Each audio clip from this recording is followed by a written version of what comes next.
My sheep hear my voice, I know them, and they follow me. Amen. Please have a seat. So last week, I told you about WrestleMania. This week, we are going to talk about shepherds and sheep.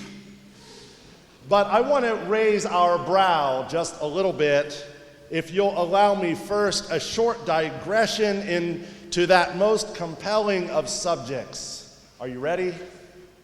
Postmodern language theory. Not everyone sounds excited like I am. If we define language in terms of what it accomplishes in human interaction, we can see it as a system of signs or other things, a way of communicating about the life we experience, the thoughts and emotions in us, the people beside us, the world around us. Language works by equating a written sign or a verbal sound with something real that it represents. Words are metaphors. Every word is a metaphor. The word isn't the real thing that it represents. Have I lost you yet? Good. Here are some examples. The word cup won't hold your coffee. The word ocean is a far cry from the big expanse of blue water that gives us fish and gets us wet and tastes salty on our lips. And the beautiful and cosmic thing called the church isn't the same thing. The word isn't the same thing as the hands we grasp at the peace or the life we do together in worship and service. Words have a literal 1-to-1 ratio of meaning. The word cup equals the thing that holds the coffee. But words also take on entailments, deeper implied meanings that arise and evolve because they come to evoke feelings out of and make connections with our shared experience. Take those same words I mentioned before and think about how your own history shapes the way you experience them with every encounter. A favorite cup shattered on the kitchen floor. A horrible storm that emerged from the ocean and wreaked havoc. A church that was less than perfect or better than expected in the way its members related to and treated one another. Now the words mean something different, something more. To understand how metaphors work in this way, we can look at familiar images in the Bible like the shepherd and his flock of sheep. The 23rd Psalm might be the most recognizable passage in the Bible. Its words speak deeply to us and for us. The Lord is my shepherd is recited in times of trial, in times of distress, even in times of death. Even though I walk through the valley of the shadow of death, I fear no evil, for you are with me.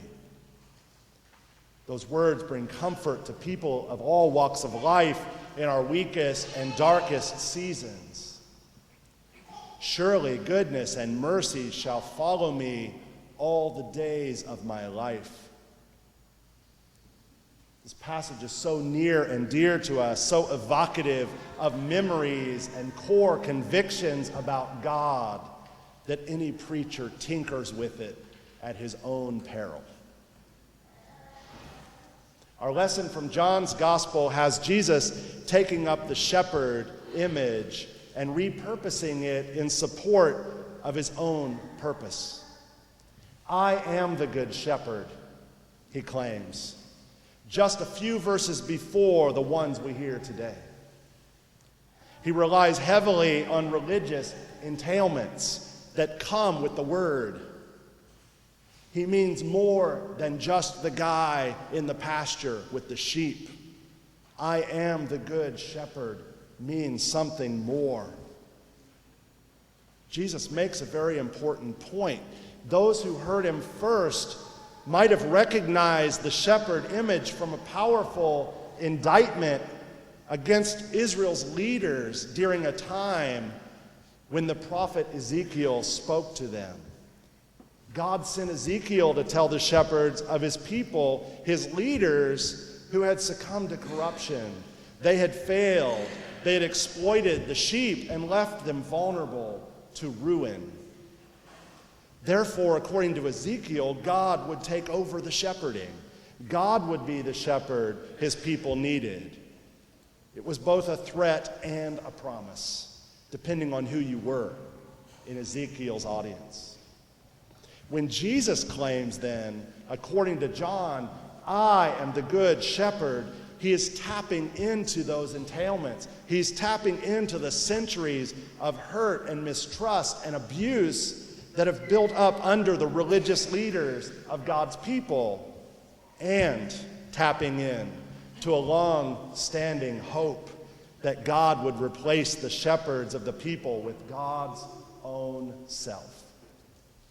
The community of John's gospel would have found great hope in the notion that Jesus, in God, was making good on the promise to shepherd justice and rightness those who had known suffering and brokenness for far too long.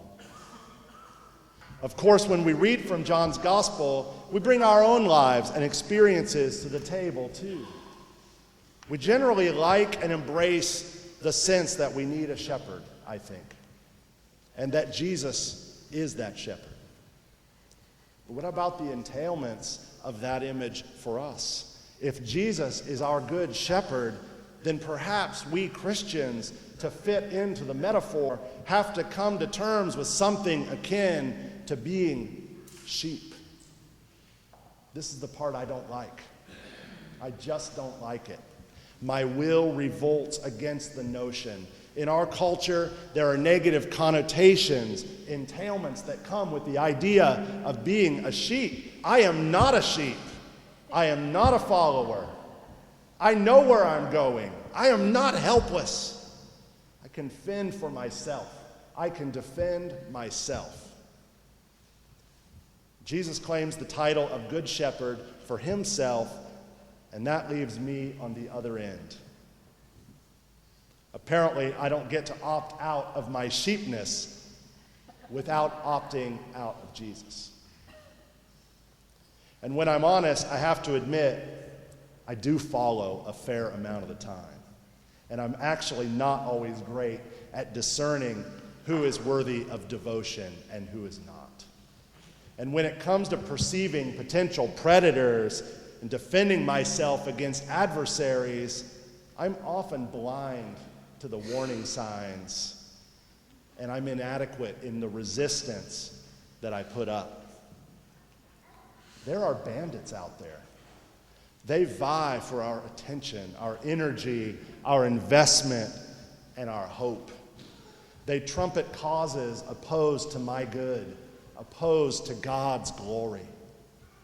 They paint a vision of the future founded almost entirely on fear. It's a bleak and hopeless vision. Contrast that to the Good Shepherd, who lays down his life for the sheep and takes it up again, so that we might have the kind of life he takes up in the end. Nobody takes care of sheep like the shepherd whose sheep they are. Nobody. The shepherd will do anything. The shepherd will do anything to protect his own. They are his own. His life's work is wrapped up in those sheep. He has staked his future. He has staked all the future on what those sheep are to his estate. They are valuable to him. They are his investment. If they are lost, then his reason for being is lost too. The shepherd will do anything and everything necessary to keep his flock safe and sustained. I belong in a flock. I'm not meant to be alone. I was created for community. You were too. We're supposed to be in this together. We have been gathered up by the Good Shepherd who is banking on our health, investing in our health, our fruitfulness, our future. We are all part of his life. We are all valuable to him. He'll do whatever it takes to keep us together and safe. I need a shepherd. I need a good one. This is at once the most difficult thing to admit and the most beautifully hopeful. I'm ready to be hemmed in. I long to be guided by someone who knows the way toward a full and meaningful and eternal existence. But the caveat in the Christian life, no matter which metaphor we're grappling with at any given time, is this. In order to follow Jesus, whatever that means to each one of us, in order to follow Jesus, we have to let go of whatever else we've chosen to follow up to this point. We have to embrace our sheepness to the Good Shepherd, who is Jesus. Even now, right now, this image of sheep and shepherd is taking on new meaning. Jesus said, "My sheep hear my voice, I know them, and they follow me." The more time we spend around Jesus and his other sheep, the more we belong to him, the more we know him, the more we love and follow. My sheep hear my voice.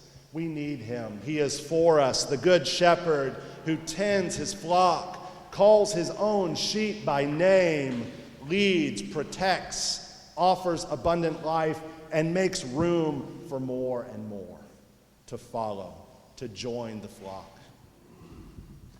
It's good to be a sheep under his care, hearing his voice, following him. Amen.